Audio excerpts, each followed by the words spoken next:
No vídeo de hoje eu vou te ensinar algo simples, mas que muita gente negligencia na hora de começar a organizar a sua vida financeira. Se você fizer tudo o que nós comentarmos aqui nesse vídeo, você já fará parte de um seleto grupo das pessoas que de fato querem mudar e organizar a vida financeira. Não é tão ruim quanto parece, e eu tenho certeza que se você dedicar aproximadamente aí 15, 20 minutos, até 30 minutos do seu dia, uma vez por semana, já será suficiente para você ter uma visão muito ampla de como está a sua saúde financeira e que ações você precisa tomar para estar saindo da sua situação atual, caso você queira mudar, ou até mesmo estar otimizando a sua vida para começar a investir, guardar ou até mesmo ter uma vida mais tranquila. Se você quer continuar recebendo dicas práticas sobre investimento, liberdade financeira, educação financeira, eu te convido a se inscrever aqui no canal, batendo no sininho para não perder nenhuma novidade, que virão muitos vídeos e conteúdos como esse por aqui. Que investir e guardar dinheiro, você já deve estar cansado de ouvir falar que é muito importante e que nós precisamos o quanto antes tomar as rédeas da nossa vida para que a gente possa ter de fato uma tranquilidade financeira no futuro. Para um assalariado, alguém que ganha pouco ou até mesmo alguém que está numa situação financeira um pouco mais complicada,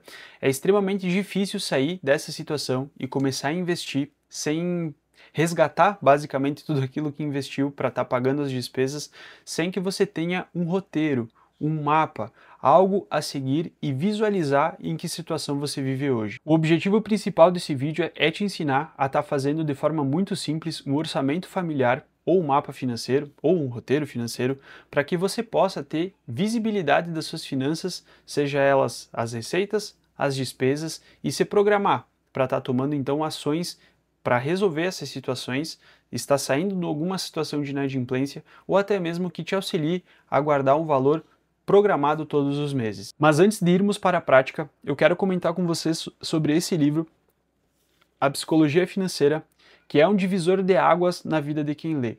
Ele traz um conteúdo riquíssimo sobre hábitos, sobre comportamento, sobre a importância de guardar, mas de forma muito consciente e pé no chão, o que você precisa fazer para mudar a forma com que você enxerga o dinheiro. Para quem quiser adquirir o livro, eu vou deixar o link aqui na descrição da loja oficial da Amazon para estar fazendo a compra e vale muito a pena, vale cada centavo realmente. Bom, já estamos aqui dentro do Excel e já deixei pronta essas 3 colunas aqui, que é a coluna da receita, custos fixos no mês e os custos sazonais anuais. Tá? E o que nós precisamos fazer nesse primeiro momento para estar auxiliando você a sair da sua situação ou para ter um controle maior sobre as suas finanças? Primeiro de tudo, nós precisamos mapear tudo que nós temos de receita, despesas fixas e despesas sazonais, que são aquelas que ocorrem em determinado período do ano, mas que não é algo que ocorre mensal. Então, eu deixei alguns exemplos aqui para que a gente possa observar. Dentro das receitas, eu deixei o salário líquido, né, descontado lá o INSS, FGTS e tudo mais. Eu não coloco esses descontos na folha de pagamento porque de fato fica bem ruim de você acompanhar. Então, quanto mais você puder simplificar esse processo e simplificar também os números, sugiro nesse começo ir por esse caminho, tá? Então eu deixei o salário líquido, férias, alguns trabalhos extras que você pode ter nesse meio tempo, caso você tenha bonificações, 13º salário, aqui você pode ter ajudas de custo, caso você tenha essa modalidade dentro da sua empresa. E aqui o grande objetivo dessa coluna é nós mapearmos todas as nossas receitas.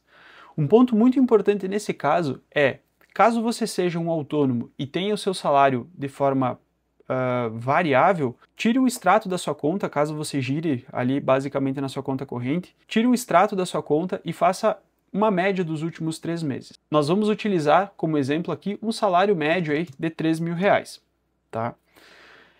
Vamos considerar que desse salário, que nesse primeiro momento a gente não vai ter o lançamento de férias, tá? Mas que nós temos um trabalho extra ali que a gente faz, que nós tiramos aproximadamente uns R$200 por mês, R$100 por mês, se for o caso, seja até uma insalubridade ou algo assim. Bonificação eu vou deixar em branco, 13º salário também, porque ele acontece num período específico do ano, e ajudas de custo eu também vou deixar em branco. Vou materializar apenas e única e exclusivamente o salário líquido, tá bom? Aqui como custos fixos no mês, tá? Eu deixei então a academia, né? Vou botar o exemplo aqui, uma mensalidade média de R$100.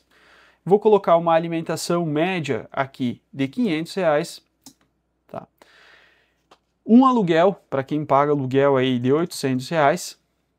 Caso você tenha algum plano de celular, R$ 50. Escola ou faculdade, e aí depende qual é o seu momento de vida. E eu vou preencher, assim, as demais contas aqui só para nós termos uma ideia. Ah, e ponto muito importante. Dentro dos custos fixos, nós vamos deixar aqui os investimentos, que é quanto nós queremos nos propor a guardar todos os meses.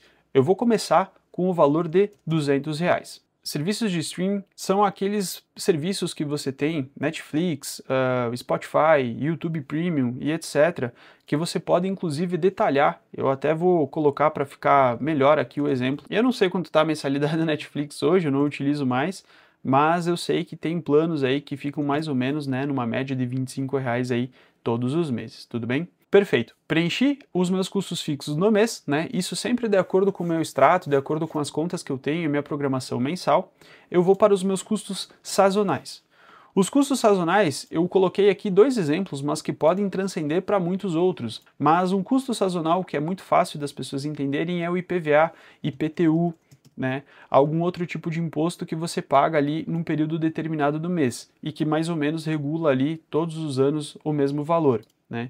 Então vamos supor que você tem um carro, esse carro tem um IPVA de R$ 1.000 por ano e que você tem um IPTU que ele custa aí R$ 600 por ano. Veja, é algo muito simples, mas que você já consegue visualizar basicamente qual que é o seu saldo olhando aqui a sua receita no mês e o seu custo fixo do mês. Você percebe que nós temos aqui uma diferença de basicamente R$ 1.200 de superávit, né? Então esse orçamento ele está um orçamento saudável. Poderia aqui incluir dentro desse custo fixo uma estratégia muito bacana que eu utilizo bastante, que é a estratégia do saque. Essa estratégia do saque é, dentro do meu orçamento semanal ou mensal, eu vou separar um valor específico no qual eu vou sacar em dinheiro. Esse valor do saque, ele é destinado para o lazer. Então, por exemplo, assim, eu vou num barzinho e quero tomar um chopp, vai desse valor que fica na carteira.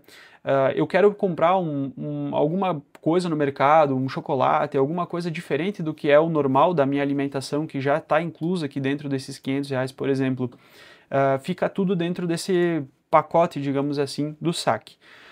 E aí vai de acordo com a tua realidade, tá? Então, por exemplo, você pode utilizar aqui, vamos estipular R$ 100 por semana, são 4 semanas, então a gente tem R$ 400 aqui que você vai dispor para gastar com o que você quiser, né? Quer pedir um lanche, quer pedir uma janta, enfim, alguma coisa nesse sentido, então fica dentro desse pacote.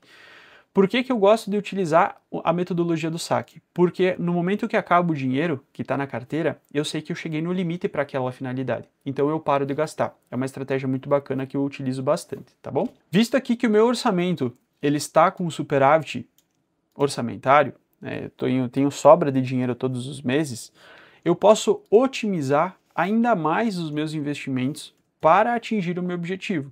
Então eu quero trocar de carro, eu quero comprar uma casa, eu quero construir uma carteira de investimento e está saindo então ali do aluguel, ou quero ganhar dividendos e trabalhar nesse sentido.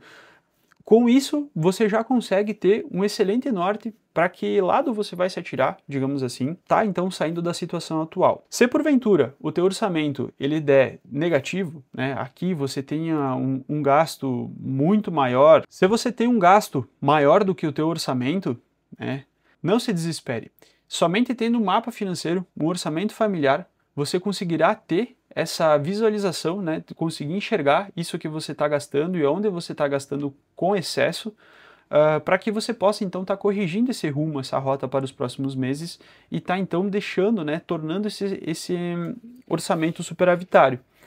Se não é possível cortar nenhuma despesa, se você acha que não tem como cortar nenhuma despesa, então a única alternativa que você tem nesse caso é aumentar de fato a sua renda. Então você precisa encontrar uma forma de ganhar mais, né? Seja ela com trabalhos extras, seja ela com trabalhos extras, seja auxiliando no final de semana com alguma atividade. Hoje existem diversas maneiras de você ter uma renda extra na internet, então pesquise e vá atrás então de ajustar essa questão do teu orçamento. Somente assim nós vamos conseguir sair da situação da grande massa do Brasil e estar conseguindo atingir a liberdade financeira ou estar construindo os nossos objetivos de forma honesta. Dito isso, construído o nosso orçamento, tá? Qual que é o próximo passo? Bom, aqui você pode perceber que nós temos uma fotografia. Uma fotografia é sempre algo que passou. Eu gosto, além de ter essa questão do mais ou menos ali o que eu ganho no mês e mais ou menos o que eu tenho de custos fixos, né? Isso incluindo os meus investimentos, então aqui é o ponto mais importante, né? Eu gosto de ter um acompanhamento semanal ou quase diário, tá? E também deixei aqui de forma bem simples para vocês construírem até, pode ser no mesmo Excel, 2 abas aí já é suficiente, tá? Para construir o lançamento e o histórico. Por quê? Muita gente talvez não goste dessa estratégia do saque, né, de utilizar em dinheiro. Ou você quer ter um nível de detalhe ainda maior sobre a sua vida financeira, eu sempre sugiro fazer um acompanhamento detalhado. Eu, Emanuel, costumo fazer esse acompanhamento detalhado, tá? Ele é um pouco mais trabalhoso sim, mas acaba recompensando pela riqueza de dados que você possa ter. Então aqui eu geralmente utilizo a data, né? Eu estou gravando esse vídeo fazendo no dia 26/7. Posso estar utilizando aqui no histórico compras do mês. O tipo, nesse caso, é uma despesa. E eu posso estar, então, aqui lançando o valor que eu gastei, tá? Por que é bacana nós sempre anotarmos as despesas de forma detalhada aqui na parte do acompanhamento? Para que nós possamos comparar com o nosso orçamento. O orçamento ele é aquilo que a gente se propõe a gastar, mas nem sempre dentro daquele mês e até imprevistos acontecem. Um ponto muito importante também é colocar, talvez dentro do teu orçamento, algum valor específico para alguma ocorrência não esperada, digamos assim, e aí você consegue, dentro do acompanhamento, fazer essas anotações, né? Conseguir acompanhar de forma mais detalhada ali as suas despesas e o que você tem ou né, o que ocorreu dentro do mês para estar fazendo um comparativo se o teu orçamento ainda está aderente ou não. Então perceba que fazer o orçamento familiar é algo muito simples, não tem muito mistério. Você basicamente precisa mapear as suas despesas e suas receitas e colocar isso em algo visível. Aqui a gente trouxe o exemplo do Excel, pode ser um Google Planilhas ali, né? A planilha do Google, que de forma gratuita, pode ser uma folha de caderno ou aonde você achar mais confortável. É sem dúvida um diferencial você ter essas informações de forma visível, seja ela, como eu disse, numa planilha, né, num documento eletrônico ou anotado no papel. E se você chegou até aqui e ainda não se inscreveu, se inscreve aqui no canal, deixando um joinha para fortalecer. Vou deixar também aqui para você um vídeo onde eu falo de uma alternativa muito interessante para você não depender do INSS.